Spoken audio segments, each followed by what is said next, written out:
मामला क्या है? दादा ठाकुर, ये दो भाई रघुनाथ और लखन रामलाल के बेटे हैं। माँ बाप के जीते जी घर जमीन जायदाद सब कुछ बांट चुके हैं। अब झगड़ा माँ बाप के बंटवारे को लेकर उठा है। माँ को अपने पास रखने के लिए तो दोनों तैयार हैं, पर बाप को रखने के लिए कोई राजी नहीं है। क्या ये सच है? जी दादा ठाकुर, माँ बहुत बूढ़ी और कमजोर हो गई है, इसलिए उसकी देखभाल करना मेरा फर्ज है। दादा ठाकुर, मैं बचपन से ही माँ को बहुत चाहता हूँ। माँ के बिना रह नहीं सकता, इसलिए माँ की सेवा करने का अधिकार मेरा है। वैसे भी पिताजी भैया को बहुत चाहते हैं, भैया को उनकी देखभाल करनी चाहिए। कितने बच्चे हैं तुम्हारे? एक लड़का और एक लड़की है। और तुम्हारे? मेरा एक ही बेटा है दादा ठाकुर। अच्छा, तुम दोनों में से जो भी अपनी माँ को अपने पास रखना चाहता है, उसे अपने पिता के पास अपने बेटे को भेजना होगा, क्योंकि बुढ़ापे में उनकी सेवा करने वाला कोई तो चाहिए ना। ये कैसे हो सकता है?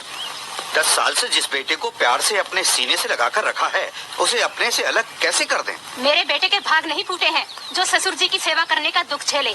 चाहे तो देवर जी सासू जी को अपने पास रखें। तो क्या मेरे बेटे के भाग फूटे हैं?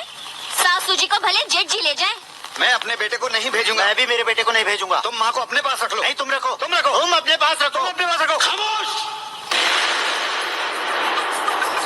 तुमने अपने बेटे की परवरिश सिर्फ 10-12 साल की, और आज जब अपने पिता के पास भेजने की बात आई तो तुमसे बर्दाश्त नहीं हुआ। छटपटा गए तुम दोनों। और जिन माँ बाप ने 40 साल तक दिन रात अपने सीने से लगाकर फूलों की तरह तुम्हें पाला, पढ़ाया लिखाया, शादी की, अपनी जमीन जायदाद रुपया पैसा सब कुछ तुम्हारे हवाले कर दिया, उम्र के आखिरी इस दौर में उन्हीं माँ बाप को जुदा करने की जलील हरकत कर रहे हो तुम दोनों। अरे कोक में अपना लहू पिला पिला कर जिसने तुम्हारी रचना की, तुम्हें जीवन देने के लिए मर मर कर कई बार जो जी है बेचारी, वो है तुम्हारी माँ। अपना खून जला जला कर तुम्हें रोटी खिलाने वाला, अपनी खुददारी पर चोट खा खा कर तुम्हें खुशी देने वाला वो इंसान तुम्हारा बाप। और इन्हीं माँ बाप की जिंदगी भर की दौलत है तुम दोनों भाई। मुझे मालूम है तुम दोनों अपनी माँ को अपने पास क्यों रखना चाहते हो, ताकि वो तुम्हारे घर में खाना बनाए, तुम्हारे कपड़े धोए, तुम्हारे बच्चों की देखभाल करे, और तुम्हारी बीवियां पलंग पे लेटे लेटे हुक्म चलाए। तुम्हें माँ नहीं चाहिए, तुम्हें मुफ्त में काम करने वाली नौकरानी चाहिए, नौकरानी।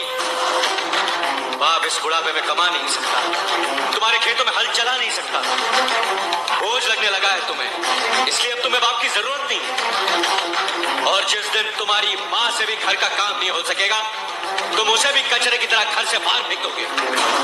अरे नालायको, माँ बाप को अपनी पलकों पर बिठाकर उनकी सेवा करना तो हमारा परम धर्म है। मैं ये नहीं कहता कि मंदिर बनाकर अपने माँ बाप की पूजा करो, मगर किसी मंदिर के सामने अपने माँ बाप को भीख मांगने पर मजबूर तो मत करो। बुढ़ापे में पति पत्नी का रिश्ता दिया और बाती जैसा होता है, बाती को अलग कर दो तो दिया बुझ जाता। वैसे ही इस उम्र में इन्हें अलग कर दिया तो ये मर जाए। इतिहास गवाह, जो माँ बाप की इज्जत नहीं करता वो बेटा कभी सुखी नहीं रह सकता।